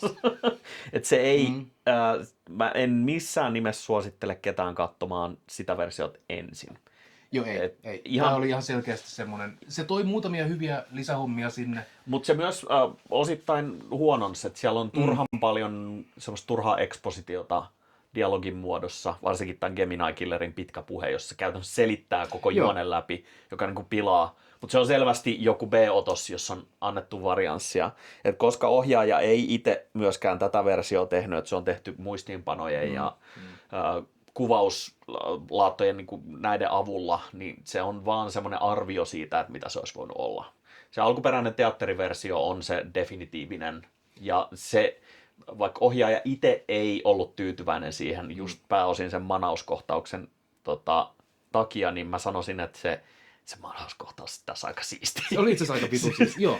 Eli teatteriversiossahan tämä elokuva kulminoituu siihen, että Gemini Killeri manataan. Joo, ja tai siis, yritetään joo, manata. siis tämä täysin varjoista astuva albino-pappi menee sinne ja aloittaa tämän supersiistin manauskohtauksen. Ja sitten se vaan vittu revitään. Joo, siis elokuva, joka on ollut aika hillitty tähän asti, ei ole näytetty korea eikä mitään. Se räjähtää ihan niin yhtäkkiä siellä on valoja, siellä on savua, siellä on kulissit lähtee avautumaan ja repeytymään ja maasta maan alta nousee visioita ja näkyjä. Ja manausta suorittava pappi lentää jedivoimilla kattoon, johon se liimautuu ja iho liimautuu ja se irti. nylkeytyy irti. Ja siis se on niinku todella graafinen, todella visuaalinen, todella näyttävä. Ja sen kohtauksen on siis ohjannut William Peter Blatt itse, eli se oli vastuussa näistä jälkikuvauksista. Ja se on lukuisia elokuvia, jotka on pelastettu uudelleenkuvauksilla. Ja tämä on semmoinen, että tämä on paha sanoa definitiivisesti, että pelastuko vai ei, mutta niin, se ainakin se turhaan häpeili sitä lopputulosta. Joo, kyllä. Eli lopun money shot oli ehdottomasti se, mitä niin kuin tarvittiin. Jep. Oliko tämä nyt se oikea tapa tuoda joku... Ja se tosissaan se miten se Karras ottaa itsensä haltuun lopussa ja ne niin kuin tavallaan päättää, niin se on tosi teatraalinen. On. Ja se on sinänsä hyvä, että se on siinä Theatrical Cutissa teatraalinen, koska siinä Legion Cutissa se lopetus on jotain ihan vitun muuta. Legendaarisen arbitraarinen niin kuin leffa loppuu nyt. Wasted effort. Don't worry. We'll get her. Pray for me, Damien. You're free.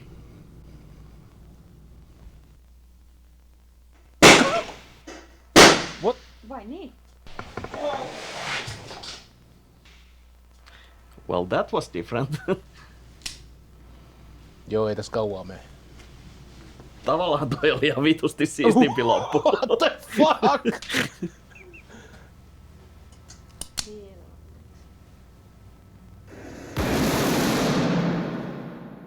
Joo, ja se loppuu niin, että Kinderman kävelee selliin, ottaa revolverin ja ampuu sen vittu.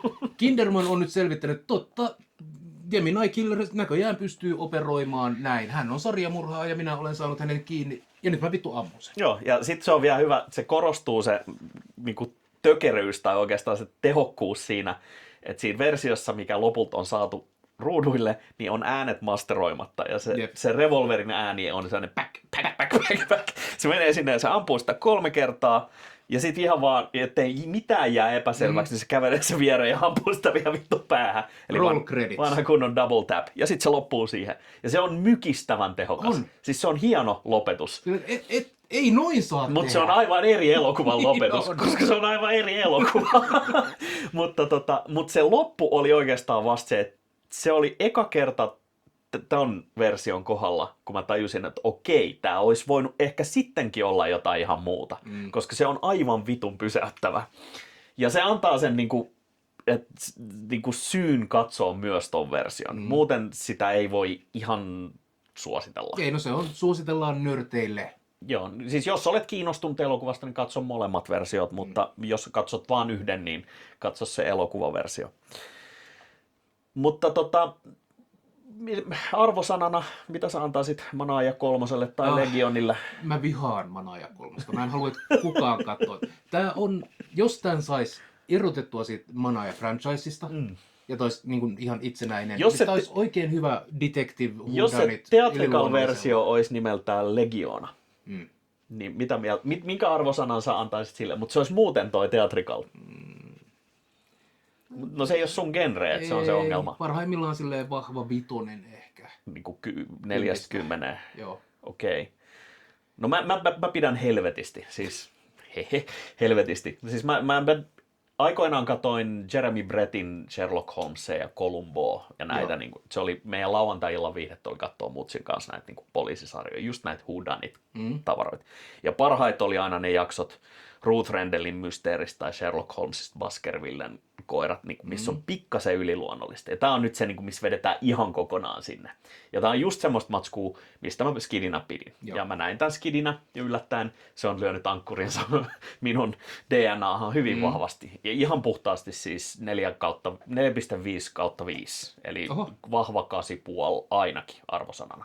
Ja tää on siis, ottaa huomioon, että ohjaaja ei ohjannut kuin 2 elokuvaa koko uransa aikana. Tämän ja sen Ninth Configuration, eli 9. aistin, niin tämä on kuvallisesti, siis tarinan kuljetukseltaan, kuvaukseltaan se toimii. Siis se on elokuvana todella kompetenssi. Eli ei, vaikka tämä tänä päivänä olisikin semmoinen suoraan striimipalveluun tai VHS:lle julkaisu, niin toisin kuin tänä päivänä suoraan striimiin ja VHSille menevät leffat, jos ei ole mitään käsitystäkään siitä, että miten elokuvan kuvakuljetuksen pitäisi toimia, niin tässä ei ole sitä ongelmaa. Ei.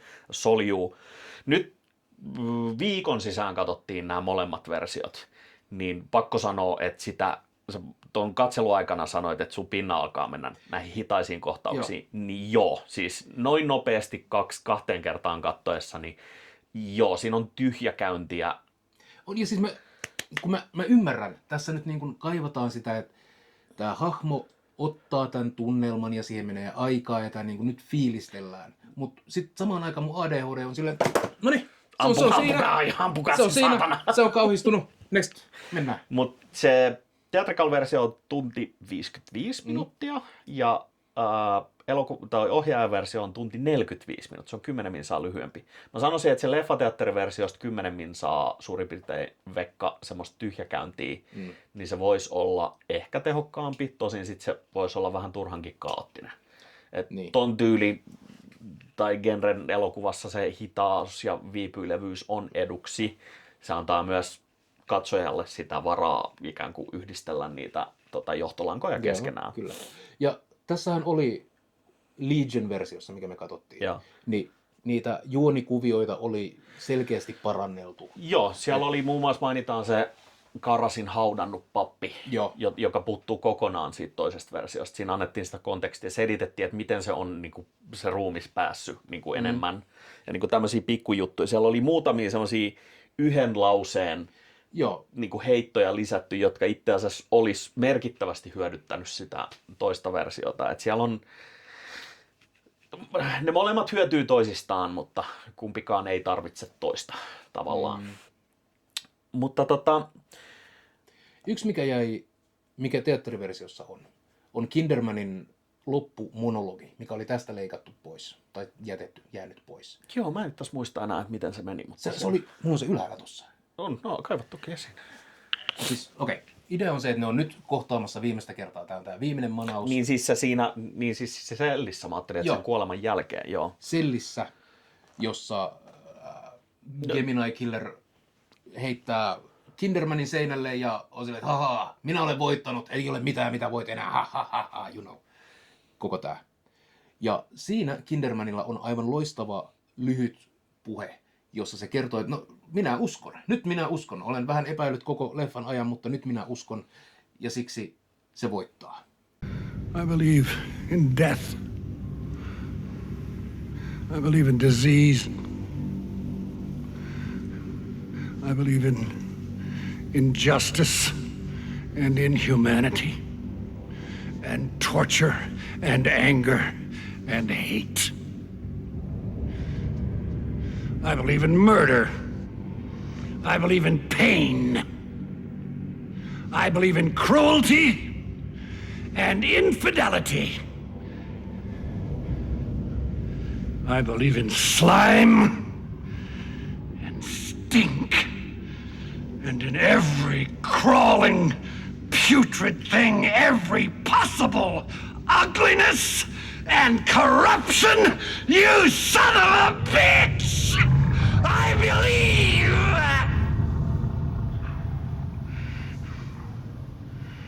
In you. In you. Mikä on siis... Pazuzu! Mut joo, siis mä jäin kaipaamaan tästä Legion-versiosta sitä ihan vaan, koska vitun hyvää näyttelyä on kiva katsoa. Joo, ja siis, no George C. Scott huutamassa vihasana, niin mitä muuta voi maailmassa toivoa. Yep. Mutta leffan jälkipyykki on myös hieman ongelmainen. Mm-hmm. Eli tämähän oli Jeffrey Dahmerin lempielokuva. Eli tässä nyt kaikki siihen Honey Trap Netflix-sarjaan sortuneet, eli Monster Jeffrey Dahmer Story, vai mikä helvetti se nyt olikaan, niin siinähän on se jatkuva, katsotaanko vähän VHS, että mä oon vuokrannut, ja sitten ne katsoo, ja sitten se palottelee ja raiskaa ja syö. Jep. Niin se leffa, mitä se oikeasti katsoi tappaessaan tai huumatessaan jengiä, oli siis Manaaja 3. Ja siis se tunnustuksessaan sanoi, että hän kokee, että hänetkin on tappoja tehdessään ottanut valtaan joku paha entiteetti. Eli se joko tietoisesti pyrki vähentämään tekojensa vastuutaakkaa tai sitten aidosti usko hölynpölyyn. Niin. Mutta Dahmer tappoi siis 17, todistettavasti ainakin sen 17, tässä oli 17. Ja siis tässä on vielä hauskana, no en tiedä, hauska knoppitieto, mutta siis tämähän oli siis Gemini Killerhän on pohjaa todella vahvasti Zodiac Killerin, joka myös ensimmäisen Dirty Harryn leffassa tämä murhaaja pohjautui myös siihen. Ja Zodiachan yhdessä näistä kirjeistään kirjoitti nimenomaan, että I loved, on se tarkka sitaatti, the best satirical, väärin kirjoitettu, satirical comedy that I have ever seen, Exorcist one. Ja eli se oli siis Manaaja oli Zodiacin lempileffa ja sitten ehkä Zodiacin inspiroima Dahmer oli taas Manaaja 3 fani. Tässä me itse asiassa tullaan pikkasen ongelmalliseen seikkaan.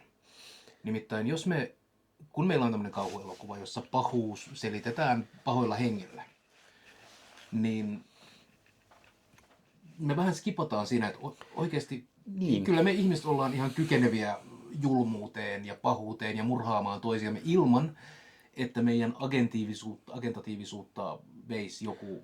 Joo, ja siis tämä tulee semmoiseen niin kuin mun mielestä kauniiseen temaattiseen ympyrään siinä, että tässä aitoa sarjamurhaajaa tavallaan peitellään yliluonnollisella. Eli Zodiacia yhdistetään. Ja se on usein se, katsoo näitä true crime-dokkareita, jota mä en by the way voi vittu sietää, niin niissä aina haetaan vähän sitä, että se vähän muuten uhras siinä saatanalle, tai oli oksa taitettu pentagrammin muotoon viereisen hautausmaan se olisi niin helppo Marketan tapa pihalla. Selittää, että se nyt vaan palvo saatanaa, siksi se on paha. Just se, että niin kuin ihmisen kyky ymmärtää ihmisen kykyä on valitettavan rajallinen. On.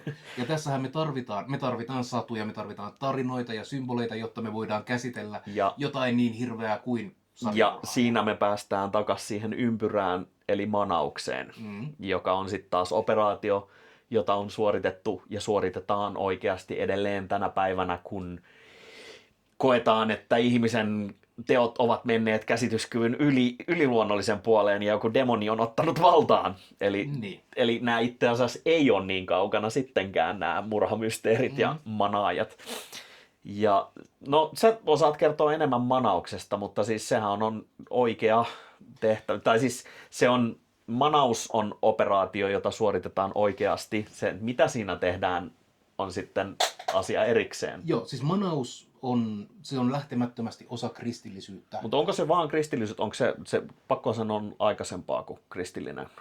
No, joo, todennäköisesti kyllä. Eli demonin karkottaminen tai jonkun pahan karkottaminen. Pahojen henkien tai niin pakko olla jostain ihan proto-uskonnoista, kun ei olla voitu selittää pimeää, tulta, sähköä, jotain. Niin, no, siis tämä on ollut tapa selittää esimerkiksi, Suomessa on ollut miten suomalaisessa kansanuskossa on selitetty esimerkiksi kehitysvammaisuus. On ollut sanonut, että tämä nyt on semmoinen tontunnussima. Eihän se nyt ihan täysihminen ole, kun sen on saanut aikaan raiskaava tonttu. Koska kuinkas muuten? Näin. Ja samalla tavalla niin kuin joitain mielenhäiriöitä, kehityshäiriöitä, mitä tahansa muuta. Yhteiskunnassa, jossa ei ole minkäänlaista systemaattista sosiaaliturvaa, niin jos sä et kykene elättämään itseäsi, niin sit sä ajaudut asumaan joissain hautaholveissa tai muualla, ja sit sä oot vitun raffin näköinen, koska elämä on raffia. Ja Jeesushan tapasi yhden tällaisen, tai siis useammankin possessoidun ihmisen. Kai kerrotaan tavanneen. Niin.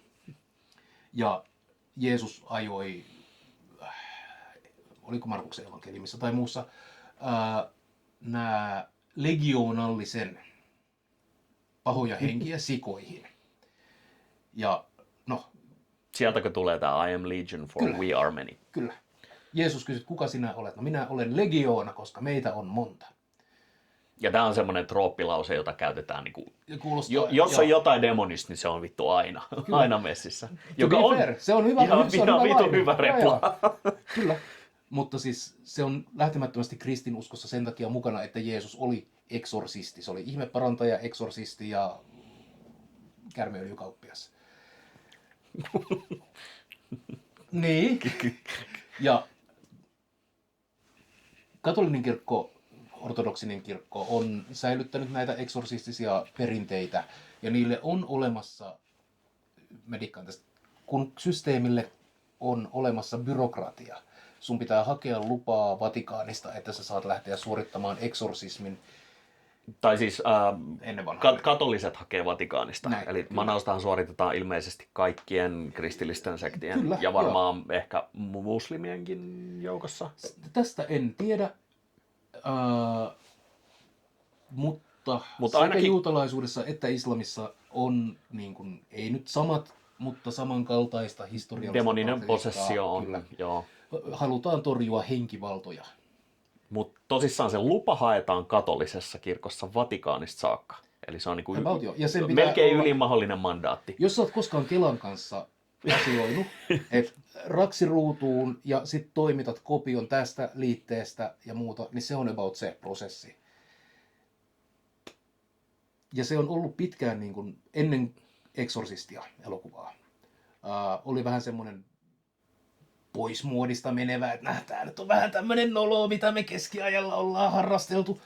Kunnes tuli Exorcisti ja nyt manaukset oli taas suuressa muodissa. Inquisition noita vainoja aikaa varmaan voisi kuvitella, että silloin onko silloin edes yritetty manata? Onko silloin vaan laitettu? Manaukset on ollut, niin kuin Lutherkin osallistui manauksiin. No niinpä tietysti. Totta kai ja siis manauksella on siis myös luterilaiset perinteet ilmeisesti. On. Se on lähtemätön osa kristinuskoa. Se on osa sitä suurta myytosta, että possessio saattaa tapahtua ja sitten pitää tulla jonkun miehen roiskimaan pyhää vettä ja niin. hakkaamaan hullusta demonit pihalle, jota se siis oikeasti käytännössä on. Mutta Suomessa on luterilaisessa piirissä itse asiassa muutamia manaajia, Kyllä. jotka raportoidaanko niitä mitenkään? Haluanko edes googlettaa, tuleeko paha mieli? Suomalainen manauskene. Siis, meillähän tämä on paljon hillitympää kuin mitä Hollywoodin antaa ymmärtää. Että ne on käytännössä kirkollisia virkamiehiä, jotka tulee seremoniallisesti rukoilemaan sun puolestaan. Aika boring. Melko boring, joo. Ja sitten ne kertoo... Vähän niin kuin että maksat veroja ja sitten sä et saa sitä kunnes teatteria. Kunnes tulee se Iltalehden haastattelija ja kysyy, no annas mulle jotain, minkä sellaista hernekeittoa ne oksentelee. Niin sitten totta kai kerrotaan, on hirvittävää, tunsi kaamean tuon puoleisen läsnäolon. Ja... Kauhean paskankärry oli. Joo. No vittu yllättäen kaikki asioita, joita ei vaan, ei niistä tiedä mitään todisteita, mutta trust me bro. Mutta tämä niin manauksen ongelmallisuus on niin kuin käsittämättömän monitahoinen, mutta ei vähäisin niistä ei ole se, että manattava kohdehan ei todellakaan mitään niin kuin lupia tähän anna, vaan senhän ulkopuolinen yhteiskunta määrittää, että kenestä ajetaan paha pihalle. Itse asiassa ei. Onko toisin? Siis manattavan on omasta vapaasta tahdostaan. Siis tämä on... For real. Okei. Okay. Eli ihmistä ei voida eksorsoida, jos hän ei halua tulla eksorsoiduksi. Ja miten tämä niin kuin lupa siihen annetaan? Jos suullisesti. Jos olet silleen, että hei, mä kärsin. Siis nämähän on ihmisiä, jotka hakeutuu usein itse apuun. Et minua vaivaa nyt selittämättömät asiat ja olen vakuuttunut siitä, että kyseessä on demoni. Ja minä haluan, että nyt pappi, ota sauvasi ja hanki se minusta pois. Ja papin tehtävä on tässä vaiheessa selvittää, että onko kyseessä hulluus vai onko siellä oikeasti demoni. Ja tässä siis manaajat tai eksorsistit kyllä nojaavat vahvasti valistuksen ajan jälkeen psykologiaan, lääketieteeseen. On asioita, jotka vaan ihminen voi olla rikki ilman, että hän on riivattu, mutta hän voi myös olla riivattu. Ja tähän manattavan henkilön, riivatun henkilön pitää itse suostua tähän operaatioon. Onko se aina ollut näin? Siis byrokraattisesti jo, kyllä. Okay. Siis näin pitää tehdä, muuten taika ei toimi, jos uhri ei ole, kun se kohde ei ole halukas itse. Mutta kun meillä on tänä vuonna ollut muutama kuolemantapaus, kun jengi on silleen, että totta kai mä haluan, eksorsoi minut, mutta sitten niille ei kerrota, että itse asiassa 2 viikon rupeama jona aikana sinä paastoat ja sua vedetään turpaan. Ja sit jos sä koetat kesken manauksen vetää suostumustas pois, niin mitä luulet, että... No lähinnä tämä, kun siinä annetaan taas kerran täysvalta suuremmille voimille tai papille, niin sitähän ei varmaan minkäänlaisena vallankäyttötyökaluna koskaan. Se on aivan täyttä vallankäyttöhömppää ja mun mielestä se on kuvottavaa. Ja eikö manauksesta on ihan siis käsikirja, ihan virallinen jonkinlainen... Roman rituaali. Joo. Eli Roman Ritual of Tai siis katolisilla on se, mutta varmasti se on ihan hyvä ollut. Se on kelvannut protestanteille myös, että sieltä otetaan, siellä on ne katon ristinmerkit, missä tehdään ja sitten vaan, jos siellä Pyhää Mariaa, niin sitten vaan skipataan se kohta ja mennään takaisin siihen Jeesukseen ja Joo, semmoista tervehenkistä harrastustoimintaa, jota myös työksikin voi kutsua. Kyllä. Siinä voi aina aiheuttaa kuoleman ihmisille tai muuten ajaa heitä vaaraan. Traumatisoida pysyvästi, se on aina vammauttaa pysyvästi. Off comes the head without spilling one single drop of blood. Now I call that showmanship, Lieutenant. Then of course no one notices pearls before Ihan tämmöisiä perus, mutta tärkeintä on, että se demoni saadaan pois. Niin. Ja siis, lopputulos on kuitenkin haluttavaa. Jos me puhutaan tällaisista niin kuin, yksinkertaisista, ei-tieteellisistä parannusmetodeista, niin placebo-efekti voi olla tosi hyvä. Esimerkiksi jos sua vaivaa sellaiset harhat, että poltergeist-demoni on tullut sun kämppään ja se vaan paskoo siellä lautasia ja pelottelee sua ja sun ahdistaa elää, niin sä oikeasti saatat hyötyä siitä, että sinne tulee pappi sulkahatussa ja heittelee vähän pyhää vettä ja on silleen, no niin se on done, no worries. Ja sittenhän se on tehty, se kuuluu sun maailmankuvaan ja sä voit hyväksyä sen ja sitten ei enää pelota niin paljon, ainakaan 2 viikkoon. Niin. Ja sitten voi pappi taas olla kahville. Vähän voi rahaa myös siinä vaihtaa, ehkä kahvia ja pullaa myös. Niin. Mutta joo, se on iljettävä jäänne ajoilta, tai ei niinkään ajoilta, se on edelleen voimassa olevaa paskaa, mitä ihmisten niskaan suolletaan. Niin. Jos ikinä koet, että ystäväs ansaitsee manauksen tai vastaavaa, niin mene vittu hoitoon ensin itse. Muuta en voi kehottaa. Mutta vaarallisia tapoja, joita sit populaarikulttuuri valitettavasti tavallaan glorifioi. Et manaaja-elokuvan vaikutus isosti oli se, että ihmiset, maallistuneet uskojat kääntyi takas kirkon pariin ja yllättäen vittu manausten määrät nousivat, koska siitä tuli tämmöinen show-numero. Ihmiset ymmärsivät, että tämä on palvelu, joka on saatavilla ja me haluamme sitä. Joo, ja siis varmaan aika siistiäkin. Niin, vauhtia ja vaaratilanteita. Tämähän on flirttailua pimeyden kanssa. Se on se yksi niistä syistä, minkä takia ensimmäinen Manaaja-leffa ei mulle ihan toimi. On just se, että se on suora, se on se porttihuume katolisen kirkon pari. Aivan. Mutta sinänsä se on myös jännää, että siis William Peter Blatty, diggaan sen nimen sanomasta, ehkä huomaat, mutta on itse siis kasvanut uskomattoman uskonnollisessa ympäristössä, käynyt jesuiittakoulun ja harkinnut papin uraa ennen kuin rupesi sitten kirjoittamaan kirjoja, näytelmiä, käsikirjoituksia. Niin mä koen, että mä oon lukenut siis tämän nimenomaan Paholaislegioona-kirjan ja siis nähnyt tämän leffan useasti. Ja mä koen, että se on itse ollut aika vahvassa ristiriidassa uskonsa suhteen. Henkilö, joka kirjoittaa hahmoja, jotka kyseenalaistaa koko ajan, tämänkin koko leffan ajan niin kuin kaiken, niin ei ole voinut olla ihan sinut sen uskonsa kanssa. Ja koen, että se on varmasti ollut jonkunlainen niin kuin tämmöinen venttiili. On ja varmasti. Siis ajatteleva ihminen ei voi elää uskossa ilman kriisejä. Niin. ne kuuluu siihen. Niin kuin tämä poliisi ja pappi tässä elokuvassa. Kyllä. Mutta siinä on varmaan se, mitä me ehkä tästä leffasta halutaan ja manauksista sanoa. Death, be not proud. Though some have called thee mighty and dreadful, thou art not so. Though soonest our best men with thee go, rest of their bones and souls delivery. But those thou dost thinkest thou dost overthrow, die not, poor death. Nor canst thou kill me. Ykköskausi päättyy tähän jaksoon. Joo. Ja meillä on suunnitelmia seuraavalle kaudelle. Ei olla siis mihinkään, tämä on vaan kätevä tapa bookmarkata ikään kuin sesonkin tähän näin. Ja nyt me haluttaisiin oikeastaan kuulla teiltä, arvon katsojat, vähän sitä, että mitä te haluaisitte.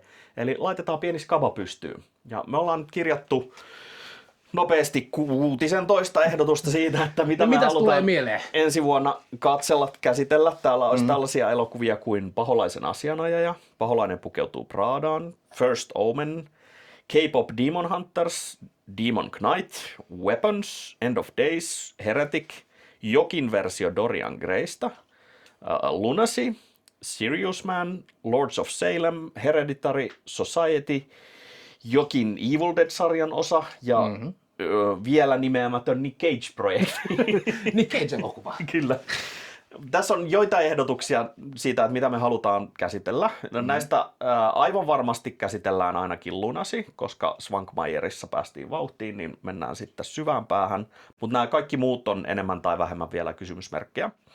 Eli jos teillä nyt tulee mieleen jotain, mikä sopisi hyvin meidän aihealueeseen, niin tuohon kommentteihin alle mielellään ehdotuksia. Voi myös tulla Perkeleen temppelin Discordiin ehdottelemaan. Kyllä. Tai no, suurin osa varmaan katsojista ehkä tietää, mitä kautta meidät saa käsiin muutenkin, niin voi slaidata DM:iin ja ehdotella elokuvia. Mutta mikä vaan käy bonusta, jos olisi elokuva, jota kumpikaan meistä ei ole nähnyt. Se olisi kiva. Tässä itse asiassa useitakin näistä listalla olevista niin on sellaisia. Ja jos joku keksii ihan tarkan spesifin Nick Cage-projektin, mikä me voidaan katsoa, koska siellä on genressä aika monta pätkää. Eli tämä genre Nick Cage pakenee helvetistä demoneita. Ja meillähän on löyhä tämmöinen raami näissä, että me ei genreittäin, ei olla niinku genre-lojaaleja. No toi Paholainen pukeutuu Pradaan ja Evil Dead, niin nehän on ihan samasta puusta veistä. Mä kaipaan elokuvia, joissa on paholainen tai paholaisuus jotenkin liitännäinen. Ja mä kaipaan, että tekee jotain nokkelaa. Jotain sellaista kivaa. Tai jotain, mistä puhua. Se yleisesti mä sanoisin, että uskon teemat jollain tavalla ovelasti käsiteltynä. Ei mikä tää on tää Jeesus Netflix. Pureflix-leffoihin me ei lähdetä, ellei sieltä löydy joku ihan superherkullinen. God's Not Dead 15. Itse asiassa Nick Cagella on se tää Rapture-leffa.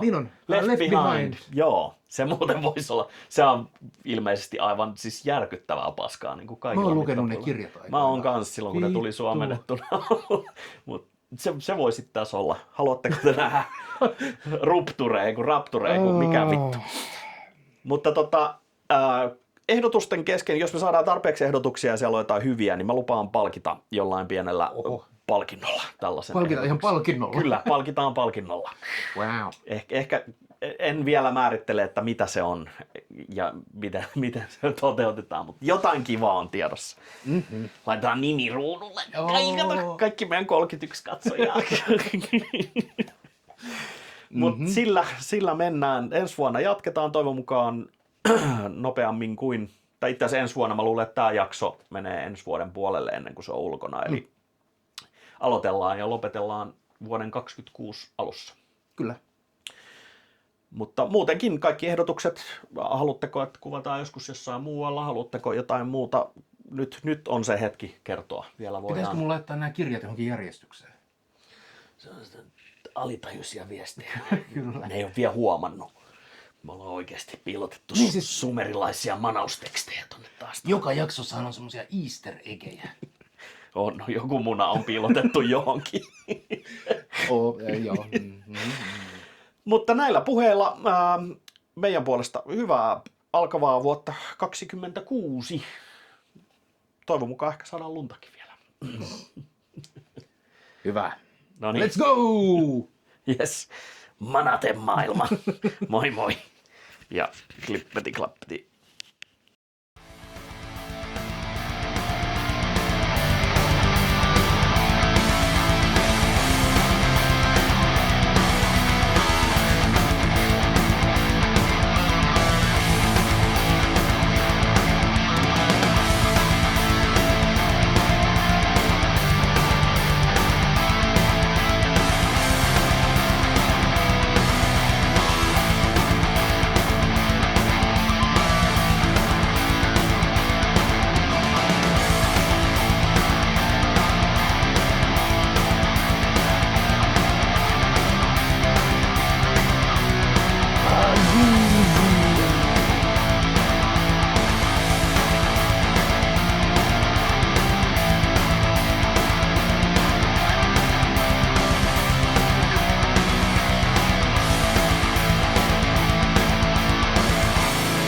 Yksi etsi vaan kanssa tehnyt valintoja.